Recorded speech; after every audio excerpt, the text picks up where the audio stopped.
Hi everyone, this is Veronica.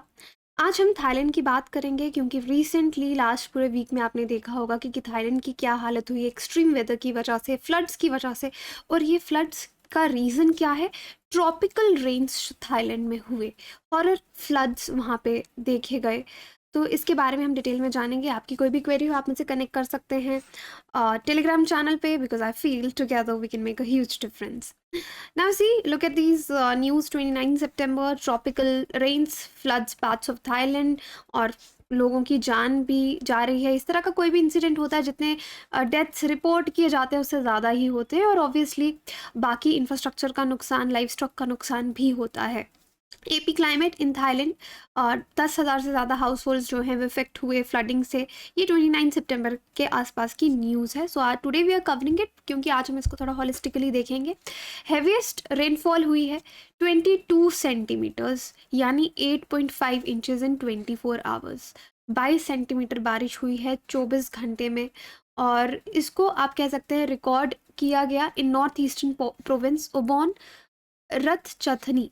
ये जो उनका एक प्रोविंस है, थाईलैंड के अलग अलग प्रोविंसेस हैं, तो ये नॉर्थ ईस्टर्न प्रोविंस है जहाँ पे ये फ्लड्स ने हॉरर मचाया और 5,000 से ज़्यादा लोग जो हैं शेल्टर लेने के लिए हायर ग्राउंड में चले गए क्योंकि इतना ज़्यादा पानी वहाँ पे भर गया था। और 29 सितंबर तक तो एक इंसान की जान जाने की भी खबर आपको आ रही थी। तो दिस इज़ थाईलैंड, ये हमारा प्यारा भारत है और दिस इज़ थाईलैंड। आप देख सकते हैं मैप में। और जिस तरह से मैंने आपको बताया इसके अलग अलग प्रोविंसेस हैं। नॉर्थ ईस्टर्न प्रोविंस की यहाँ पे हम बात कर रहे हैं जहाँ पे ये फ्लड्स आए हैं और इस मैप में भी आप यहाँ पे देख सकते हैं द युबॉन रतचथनी, जैसे भी प्रोनाउंसिएशंस माइट डिफर। अब ये जो प्रोविंस है इनके जो एडजॉइनिंग कैपिटल है बैंकॉक, और वहाँ पे आप देखेंगे बहुत ज़्यादा पानी भर चुका है जिस तरह से पिक्चर में आप देख सकते हैं। बैंकॉक ने सैंड बैग्स भी दिए। अब देखिए सैंड बैग्स क्या करते हैं, जिन एरिया में खतरा रहता है कि अभी और पानी भर जाएगा वहाँ पे सैंड बैग्स इस तरीके से लगा दिए जाते हैं ताकि लोग उनसे क्रॉस कर सकें। जब उनको इमीडिएटली कुछ ऐसा इमरजेंसी आए वो वहाँ से जा सकें और पानी को भी एक तरह से ब्लॉक किया जाता है। तो इस तरह के 2.5 मिलियन सैंड बैग्स जो हैं उन्होंने डिलीवर किए उन एरियाज़ में जहाँ पे फ्लड का रिस्क था। Again you can see many print media में इस तरह की बहुत सारी न्यूज़। अब ये ट्रॉपिकल रेन्स कहाँ से आई? तो यहाँ पे देखिए जो तूफान आया नोरू, ये उसका इम्पैक्ट था। Impact of storm Nauru. Nauru Philippines में उस वीक, ये दिस वीक लिखा है because I made this PPT थोड़े दिन पहले, तो उस हफ्ते आप देखेंगे फिलीपींस में ये तूफान आया जिससे फ्लडिंग और इतने लोगों की जान गई। और यहाँ पे मैक्सिमम आप देखिए इसका सस्टेन्ड विंड्स जो नोरू की वजह से थी 92 miles per hour Wednesday morning तक। और कैटेगरी 1 का स्टॉर्म इसको कहा गया विंड स्केल पे। तो ट्रॉपिकल साइक्लोन्स जो होते हैं नोरू वही था।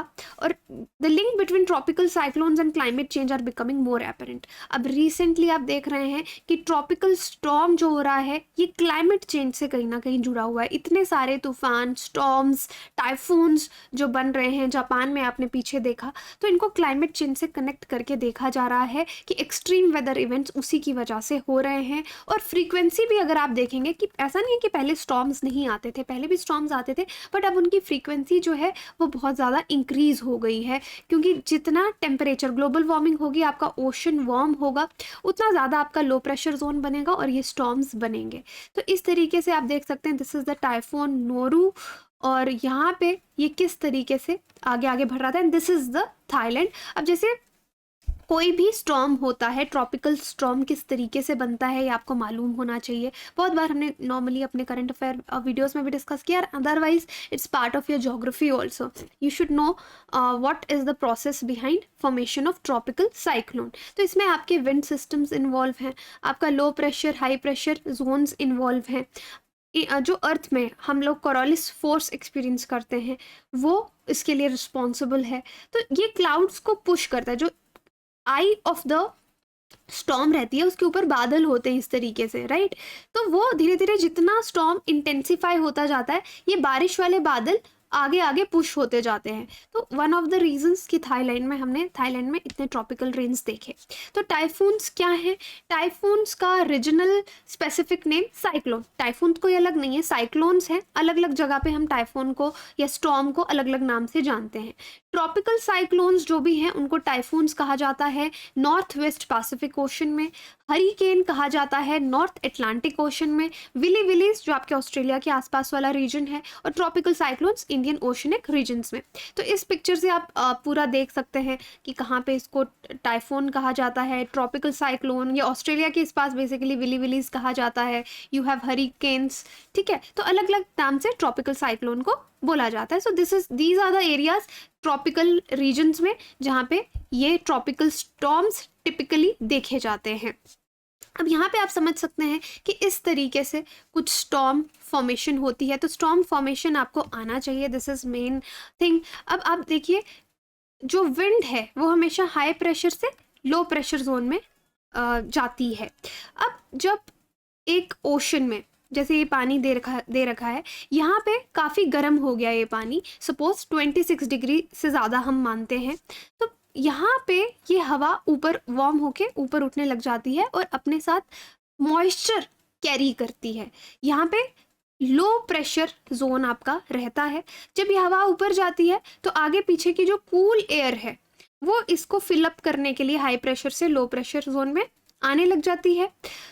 अब यहाँ पे इसको फिल करने के लिए नई हवा आएगी। अब अर्थ पे क्या है? You have Coriolis force. Coriolis force किस वजह से है? अर्थ के रोटेशन की वजह से। अर्थ के रोटेशन की वजह से किस तरीके से कि यहाँ पे सपोज हम कुछ चीज़ टारगेट करते हैं तो ये पॉइंट अर्थ क्योंकि मूव कर रहा है कॉन्टिन्यूसली, तो ये पॉइंट जब तक यहाँ से हमने जिस समय पे इसको टारगेट करते हुए सपोज एक तीर कमान छोड़ा तो क्या होगा? ये पॉइंट तो यहाँ मूव कर जाएगा। तो दैट मीन्स योर इस तरीके से आपको अपना तीर कमान मुड़ता हुआ नजर आएगा। So same goes for the winds. तो यहाँ से जो एयर आएगी ऊपर वाली तरफ से वो इस तरफ मुड़ेगी। So left in the southern hemisphere, और यहाँ पे अगर आप जिस तरफ से डायरेक्शन ऑफ द विंड है वहाँ पे आप देख सकते हैं ये इस वजह से साइक्लिक मोशन जो है विंड्स का वो शुरू हो जाता है और वो तेज तेज घूमने लग जाती हैं। So you get a cyclone there.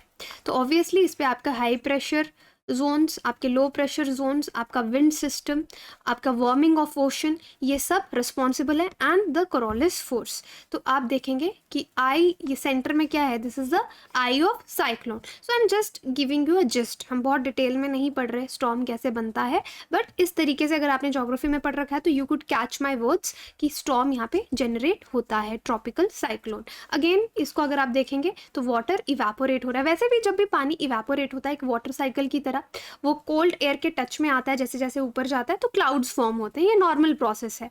लेकिन धीरे धीरे वहाँ पे लो प्रेशर बनता जाएगा, विंड्स आगे पीछे से आके वहाँ पे फिल करेंगे, तो इस तरीके से आप स्पाइरल देख रहे हैं, ये सिचुएशन बनेगी। And because of the Coriolis force आप देखेंगे कि आई जो है वो वीक होती जाएगी, स्पीड ऑफ द विंड जो है वो इंक्रीज होती जाएगी। So your storm will move. तो अभी रिसेंटली मैंने एक करंट अफेयर बनाया था, डोराक टेक्निक, कि वो एक साइंटिस्ट थे, मेट्रियोलॉजिस्ट थे, जिन्होंने स्टॉर्म को पहचानने की टेक्निक डिज़ाइन की थी कि सैटेलाइट से जिस तरह से हमारे पास इमेजेस आती हैं हम उसकी इंटेंसिटी के बारे में पता लगा सकते हैं। So you should know about it also, क्योंकि रिसेंटली बहुत सारे स्टॉर्म आ रहे हैं तो इस टेक्निक पे सवाल आपको आ सकता है। So this is again what ever जो मैंने आपको बताया कि हीट की वजह से हवाएं ऊपर जा रही हैं, मॉइस्चर लेके जा रही हैं, बाकी की विंड्स ठंडी कूलर एयर यहाँ पे इसको फिल करने आ रही है, वार्म एयर से ऊपर जा रहा है, your thunderstorms are being created. Again जो स्टॉर्म बनेगा आपको कुछ इस तरीके से नजर आएगा, because this is the eye of the storm जहाँ पे आपका लो प्रेशर जोन है।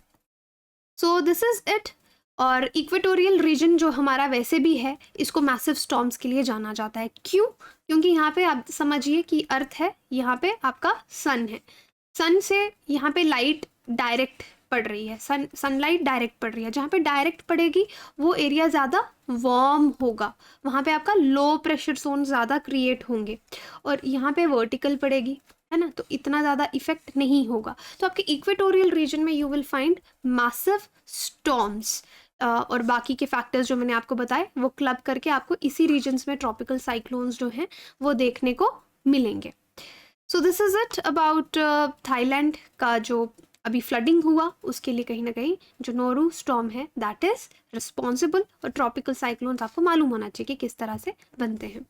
बाकी आप अपनी प्रिपरेशन हमारे साथ आसान कर सकते हैं, किसी भी टीचर से यहाँ पे पढ़ सकते हैं, बेस्ट टीचर्स आपको यहाँ पे पढ़ा रहे हैं। रिमेंबर माय कोड वीरो यूपीएससी, आप अगर ये कोड यूज़ कर रहे हैं अपना सब्सक्रिप्शन लेते हुए तो आपको मेरा पर्सनल गाइडेंस रहेगा, चाहे आप कॉम्बो सब्सक्रिप्शन या ऑप्शनल सब्सक्रिप्शन भी लें, सिर्फ नोट्स लेना चाहें तो वो भी ले सकते हैं आप। हमारा ऑल स्टार बैच यहाँ पे टॉप टीचर्स आपको पढ़ा रहे हैं, 6 अक्टूबर से ये शुरू हो रहा है।